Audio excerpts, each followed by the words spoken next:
หลังจากที่มาใช้ชีวิตอยู่กับครอบครัวนี่ก็คือได้ผัวใหม่ที่มีลูกติดตัวเองเขามาก็เป็นแม่เลี้ยงที่นี่อยู่นำกันหลายปีลูกก็ใหญ่อายุ15-16 ปีผัวเนี่ยด่วนจากไปด้วยโรคประจำตัวอายุก็มากแน่ที่นี่ตัวเองก็คือว่านั่นแหละเลี้ยงมาเนาะเลี้ยงมากก็ผูกพันสิทิมหนี้ก็บ่ได้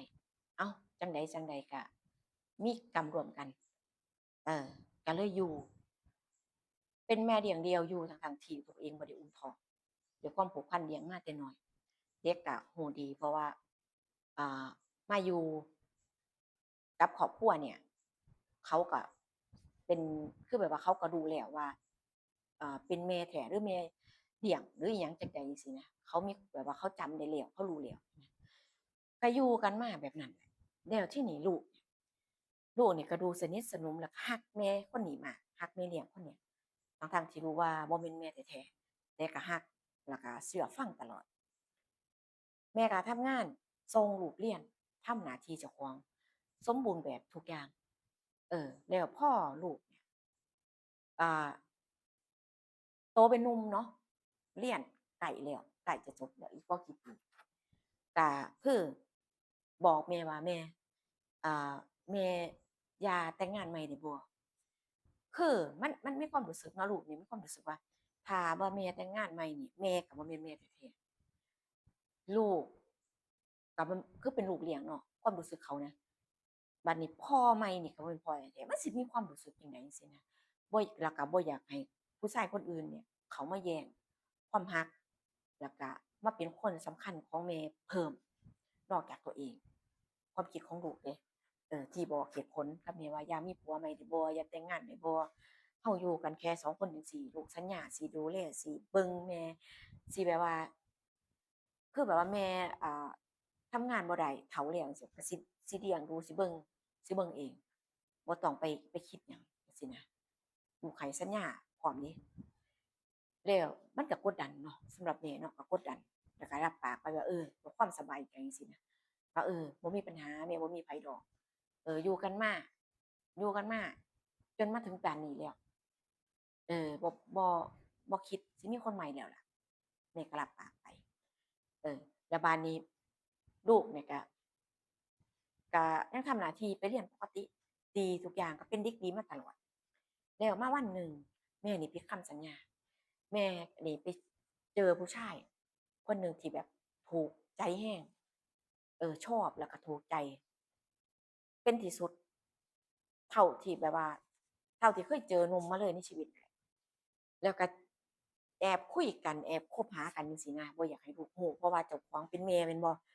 เจ้าของยืนยันสัญญาอย่างคักแน่ว่าแม่สิบ่มีไผสิบ่เอาผัวใหม่จังซี้ถ้าลูกรู้มันสิความรู้สึกแรงเดะแล้วก็สิเป็นแบบว่าอ่าคำเว้าที่แบบเชื่อถือบ่ได้จังซี้นะในความคิดเจ้าของก็เลยแอบ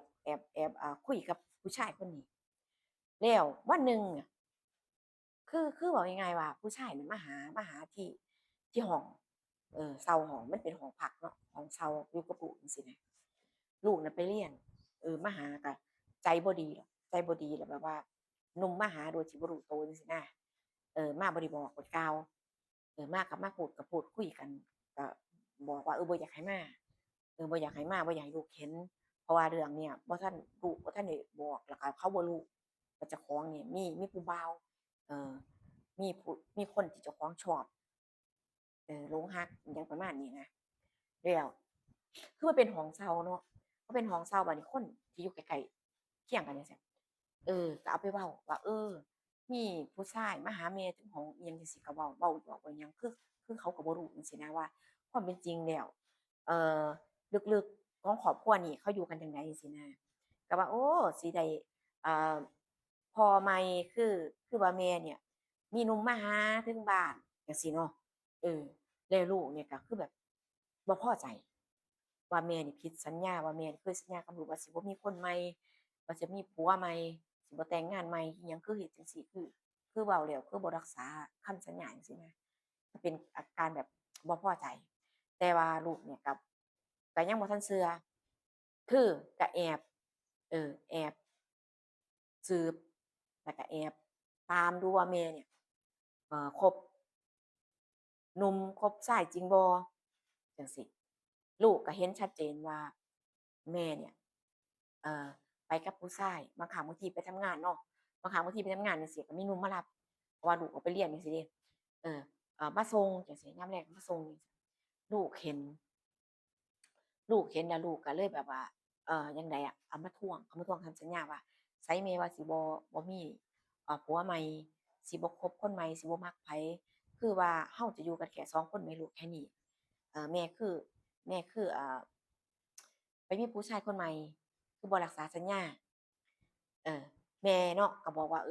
แม่ก็เป็นคนคนหนึ่งเดะลูกจริงอยู่แม่นี่อายุมาก คือแม่นี่อายุมากแต่ว่าความรู้สึกความเหงาความต้องการของคนเรามันมีพ่อแม่บ่แม่นก้อนอิฐก้อนปูนอาคือแม่ยอมรับว่าผิดคำสัญญาแม่ยอมรับว่าผิดต่อลูกแต่ว่าอยากให้เข้าใจเนาะว่าคนเราน่ะมันจะต้องแบบว่าถ้าเกิดว่าเราแบบว่าอยู่แล้วมันมันมันมีสิ่งขาดหายเราก็ต้องโหยหาสิ่งนั้น เหตุผลเนาะแม่พยายามเว้าให้ฟังว่าเหตุผลมันเป็นแบบนี้เออถึงแม้ว่าสิมีคนใหม่หรือสิมีผัวใหม่นี่จั่งใดแม่ก็บ่ถิ้มจั่งใดก็ดูแลรักเลี้ยงลูกคือเก่านั่นล่ะเราก็สิเบิ่งแย่งกันไปแบบนี้ลูกโวยวายเสียงดังขึ้นทันทีเลยว่าบ่ได้ลูกบ่ยอมแม่โหยหาอิหยัง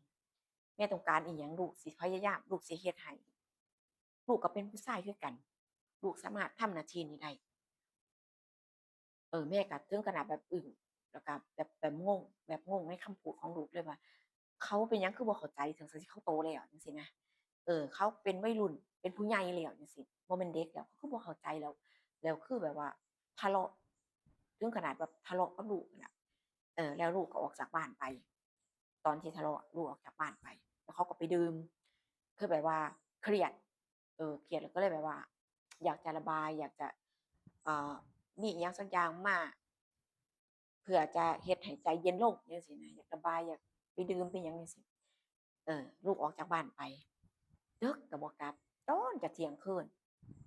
บ่ฮู้ว่าไปอิหยังกับไผแม่ก็รออยู่บ้านรออยู่ห้องเช่าจังซี้พอกลับมาแม่ก็เห็นดูนาฬิกาเนาะก็เกือบจะเที่ยงอะเออแต่สภาพคือดื่มหนักมาแล้วทีนี้ก็เปิดประตูเนาะเปิดประตูแล้วก็เข้ามาในบ้านเข้ามาในห้อง ก็ยังโวยวายยังเว้าแต่คำเดิมๆลูกนี่ยังโวยวายยังเว้าแต่คำเดิมๆคือน้อยใจว่าแม่เนี่ยบ่รักษาสัญญาบ้างแม่นี่บ่รักลูกแล้วคือจะเอาคนอื่นเข้ามาเอ่อเพื่อจั่งใดอะเป็นคือแบบเอาคนอื่นให้เห็นความสำคัญคนอื่นมากกว่าแล้วก็สิบ่รักเจ้าของแล้วก็สิรักลูกน้อยลง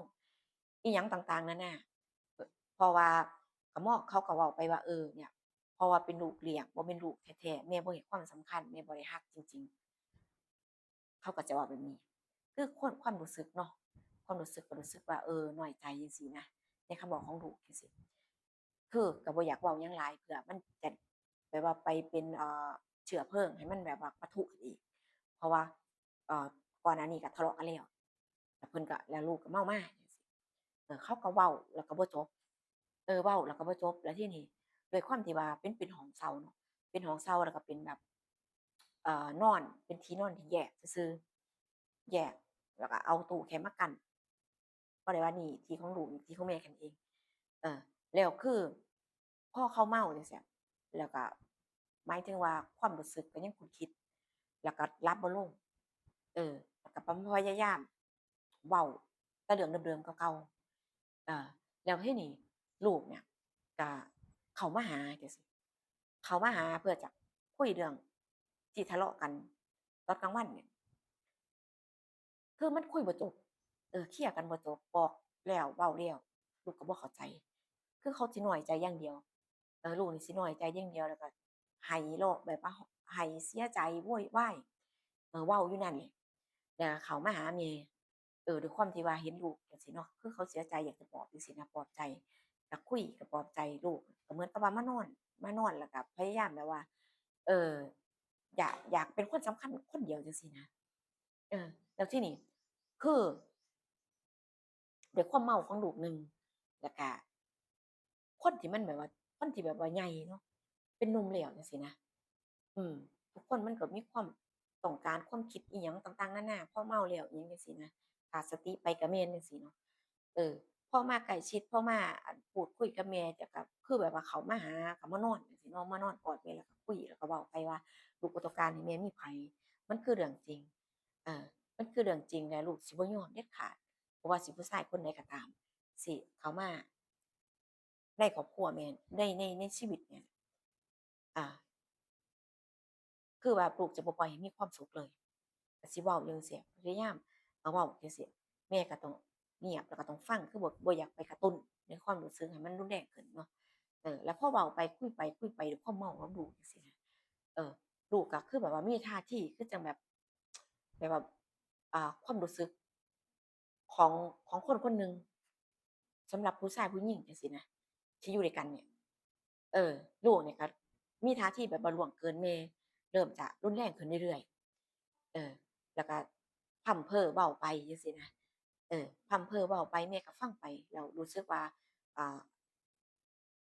การแสดงออกของลูกเนี่ยมันเริ่มจะบ่ใช่บ่ถูกต้องจังซี้เนาะแม่ก็เลยผลักไสให้ไปนอนที่ของเขาไปนอนที่ของลูกไปแต่มันก็ดึกแล้วถ้ามีอิหยังจั่งใดมื้อพรุ่งนี้ค่อยคุยกัน เดี๋ยวเราค่อยคุยค่อยตกลงกันใหม่ถึงสิเว้าไปพอเมาจั่งซี้พอดื่มมาแล้วจั่งซี้จั่งใดมันก็คุยกันบ่รู้เรื่องเพราะว่าเนี่ยมันก็เป็นเรื่องใหญ่อยู่แล้วจังซี้แหมลูกก็บ่ยอมบ่ยอมบ่ยอมแม่ก็เลยแบบว่ายิ่งเขาบอกบ่ยอมเขาก็เริ่มแบบว่ามีท่าทีเอ่อลวนลามแล้วก็พยายามที่จะมีความสัมพันธ์กับแม่จังซี้นะเออเพราะว่าในความรู้สึกของลูกเลี้ยงกับแม่เลี้ยงเนาะเขาก็รู้อยู่แก่ใจอะว่าบ่ตัวเองบ่แม่นลูกแท้ๆ ส่วนเลิกๆเนี่ยเขาก็อาจจะแบบว่าหลงรักแม่หลงรักแม่คือแบบว่าให้เอาหลงรักหลงชอบแม่มานานแล้วก็เป็นได้มันก็เลยมีความรู้สึกแบบนี้กระตุ้นขึ้นเรื่อยๆเรื่อยๆเรื่อยๆกับการเวลาแล้วคน2คนอยู่นำกันเนาะคนหนึ่งก็เมาแล้วก็คือแบบว่ามีจิตใจแบบว่าคือแบบว่าตั้งใจอะตั้งใจอยากสิมีความสัมพันธ์มันก็เลยเกิดการแบบว่าขัดแย้งกันขัดแย้งฝ่ายหนึ่งบ่ยอมแต่ฝ่ายหนึ่งต้องการจังซี้ คือด้วยหญิงกับชายเนาะหญิงกับชายแล้วก็คือแบบการอ่าต่อสู้มันก็สู้บ่ไหวนั่นล่ะสู้บ่ไหวแล้วก็เกิดผิดพลาดแล้วเวลาก็ผ่านไปทุกอย่างคน2คนก็คือแบบว่าลูกชายเนี่ยก็สามารถที่จะทำในสิ่งที่ตัวเองคิดแล้วก็ต้องการที่จะมีความสัมพันธ์กับแม่แล้วมันก็ผ่านไปผ่านไปแล้วก็ทุกอย่างเกิดขึ้นแล้วก็ผ่านไปในวันนั้นผ่านไป พ่อสร้างเมาพ่อสร้างเมา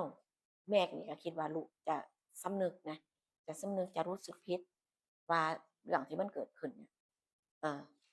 คือตัวเองขาดสติแล้วก็เลยเฮ็ดสิ่งที่มันผิดพอลูกสร้างเมามาลูกก็บ่รู้สึกสลดใจหรือว่ารู้สึกผิดหยังลูกก็อยู่แบบปกติซี้หน้าซี้ตาพูดคุยถามแม่พูดคุยกันแบบปกติกับแม่เนาะแม่ก็แปลกใจแรงว่าเป็นหยังลูกคือบ่มีท่าทีอิหยังเลย กับเรื่องที่มันเกิดขึ้นแล้วเวลาผ่านไปแม่ก็บ่กล้าที่จะเอ่อคุยกับผู้ชายคนนี้ต่อเวลาโทรมาจั่งซี้ก็บ่รับบ่รับแล้วก็พยายามตีตัวออกห่างกับผู้ชายคนที่คบอยู่เนี่ยบ่อยากให้เรื่องราวมันแบบว่ามันเป็นเรื่องใหญ่ไปกว่านี้เพราะว่าลูกก็บอกว่าถ้ามีผู้ชายคนใดเข้ามายุ่งเกี่ยวหรือมาเกี่ยวข้องกับแม่เนี่ยลูกจะบ่ยอมแล้วก็สิบ่ปล่อยให้มีความสุข คือพอเรื่องมันเกิดขึ้นในคืนนั้นเนาะแม่ก็รู้สึกว่าลูกเนี่ยเอาจริงเขาจริงจังแล้วการส่วนหนึ่งก็คือเป็นห่วงความปลอดภัยของฝ่ายหนึ่งอีกด้วยแล้วก็บ่อยากให้มันลุกลามไปกันใหญ่พอเวลาผ่านไปหลายวันเข้าสู่อาทิตย์หนึ่งลูกเนี่ยก็สิมีแบบคือว่าล่ะมีความสัมพันธ์ครั้งหนึ่งเนาะความสัมพันธ์ครั้งหนึ่งครั้ง2จังซี้เขาก็จะเข้าหาเออก็จะเข้าหาจะพูดคุยตามปกติบ่ได้เขินอาย เออคนที่เขินอายที่สุดคือแม่ต่างหาก แม่รู้สึกเขินอายว่าสิ่งที่มันเกิดขึ้นนี่มันบ่ถูกต้องนะครั้งหนึ่งนี่ก็ว่านักแล้วแต่มีครั้งหนึ่งครั้งสองครั้งสามอีกมันคงบ่ไหวในความรู้สึกเนาะมันฝืนเนาะเอาง่ายๆว่ามันฝืนแต่ว่าก็ต้องยอมแต่ว่าก็ต้องยอมลูกอยู่ดีเมื่อความต้องการเมื่อลูกเข้าหาความสัมพันธ์มีครั้งหนึ่งก็มีครั้งสองครั้งสามแล้วก็เรื่อยๆคนสองคนระหว่างแม่ลูกนี่คือว่ามีความสัมพันธ์กันเรื่อยๆระหว่างภายในครอบครัว แล้วหนุ่มที่คบนะหนุ่มที่คบเนี่ยก็แปลกใจว่าก่อนหน้านี้คุยกันดีๆนี่ก็คุยกันดีๆนี่บ่มีปัญหาบ่ได้ทะเลาะกันเป็นหยังคือฝ่ายหญิงคือตีตัวออกห่างเอ่อคือก่อนหน้านี้ก็รู้สึกว่ามันจะดีอยู่จังซี้นะก็พยายามคนเฮานี่คือแบบพยายามหนีมันก็ยิ่งเบ่งได้ตามเนาะคนพยายามมาหามาถามจังซี้เนาะ มาวันที่มาหาอยู่ห้องคือเคยมาจั่งซี้บังเอิญลูกชายนี่อยู่ลูกชายนี่อยู่คือมากับแม่นี่มาเปิดประตูเนาะเปิดประตูผู้ชายที่คุยกันเนี่ยเอ่อหนุ่มที่คุยกันเนี่ยไปยืนอยู่หน้าห้องก็ถามว่าเป็นหยังคือบ่รับสายบ่สบายบ่อิหยังจั่งซี้นะกำลังคุยอยู่แล้วทีนี้ลูกชายนี่ก็เดินเข้ามาแล้วก็แบบว่าบอกให้แม่เนี่ยเข้าไปในคือบ่ให้มายืนคุยกับผู้ชายคนนี้ คือแบบว่าเขาจะคุยเองเขาบอกว่าบ่ต้องพยายามติดต่อบ่ต้องพยายามเอ่ออยากสิมารู้จักหรือว่าอยากมาเป็นส่วนหนึ่งของครอบครัวนี้อาคือในเมื่อผู้หญิงบ่เล่นด้วยผู้หญิงบ่เอาด้วยก็คือบ่ต้องพยายามเออบ่เปิดรับบ่มีไผเปิดรับแล้วก็บ่มีไผอยากให้มาอยู่ลูกชายแบบว่า แสดงท่าทีอาการหึงหวงอะอืมแม่ก็คือแบบว่าจักสิบอกจั่งใดดีเนาะด้วยความที่แม่น่ะนะเออแล้วผู้ชายคนเนี้ยก็ยืนแบบงงๆอะอ้าวเป็นหยังลูกคือจะต้องแสดงท่าทีแบบนี้คือฝ่ายหญิงอะเนาะก็เลยแบบกระแทรกขึ้นมาว่าให้กลับไปก่อนให้กลับไปคือแบบบ่อยากให้มีปัญหาคือว่าอยู่ไปเนี่ยจะต้องมีถ้าปัญหาลงไม้ลงมือกันแท้จังซี้นะถ้าบ่ยอมอะ ฝ่ายชายก็ได้รู้ท่าบ่ดีก็เลยกลับไปกลับไปเรื่องก็จบไปคนห้องไกลคนรู้จักจังซี้เนาะก็เริ่มสังเกตว่าแม่ลูกคู่นี้ดูแปลกๆนะดูดูแปลกๆดูแบบลูกสิรักแม่เกินไปแล้วคือแบบว่าบ่อยากให้คนรู้เนาะบ่อยากให้คนรู้หลายบ่อยากให้มันผีปากหลายก็คือแม่ก็ต้องงดต้องเลิกสิ่งที่เขาบ่เอาบ่ชอบก็คือต้องเลิก ต้องพยายามอยู่กับสิ่งที่เขาต้องการแล้วก็สิ่งที่มันแบบว่าอยู่แล้วบ่มีปัญหาน่ะเพราะว่าก็มีกันแค่2คนแม่นี่ก็บ่มีพี่น้องญาติพี่น้องจากไสก็โตคนเดียวแล้วก็มาเลี้ยงลูกก็เป็นลูกเลี้ยง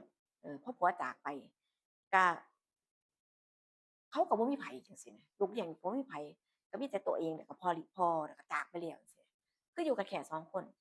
ก็เลยมองว่าให้มันจบๆไปเสียอยู่กันแค่นี้แหละ ถ้าเกิดว่าบ่ริ้นรนบ่พยายามที่จะหลีกหนีสิ่งที่มันเป็นอยู่เนี่ยมันก็คงจะบ่แย่ไปกว่านี้ก็คงจะจบเรื่องมันคงจะจบคือหมายถึงว่าอยากให้มันจบอาก็คือแบบว่าพยายามตัดขาดกับบุคคลอื่นผู้ชายทั้งหลายทั้งปวงในเมื่อว่าลูกว่าบ่ชอบในเมื่อว่าลูกจะเอาแบบนี้ก็อยู่แบบนี้ไปพยายามให้เรื่องมันแบบว่าอยู่แบบเงียบที่สุด ใจอาจจะฝืนแต่ว่าให้มันวุ่นวายแต่อยู่ภายในแต่จะบ่ให้มันแพร่กระจายไปภายนอกเออแม่ก็เลยพยายามจบทุกอย่างก็บอกหนุ่มคนนั้นว่าเลิกบ่ไปต่อถึงไปมันก็บ่มีอิหยังดีขึ้นฝ่ายนั้นก็ยอมตัดใจค่ะว่าในเมื่อฝ่ายหญิงว่าเลิกจังซี้เนาะก็อยู่กับลูกแบบเนี้ย2คนกับลูกใช้ชีวิตหาเลี้ยงกันไปตามที่เขาต้องการ มันก็บ่ได้ลำบากบ่ได้รำเค็ญบ่ได้แบบว่าจนแบบสิอยู่บ่ได้เนาะแม่ก็เลยว่าช่างมันเถาะอยู่ไปชีวิตมันก็บ่ได้มีอิหยังมากมายด้วยตัวเองก็อายุมากแล้วพออายุมากแล้วตัวเองก็บ่มีไผอย่างน้อยก็ยังมีลูกเลี้ยง หาให้กิน ดูแลในวัยชราคิดแบบนี้ไป ทุกอย่างก็เลยลงตัวเป็นจังได๋แหน่ FC ได้ฟังแล้วเรื่องราวนี้ระหว่างแม่กับลูกชอบจังใดก็คอมเมนต์มาบอกข้อยหน่อยเด้อส่วนคนที่บ่ชอบก็เลื่อนผ่านเนาะเจอกันคลิปหน้าสำหรับคลิปนี้ไปแล้วนะคะสวัสดีค่ะ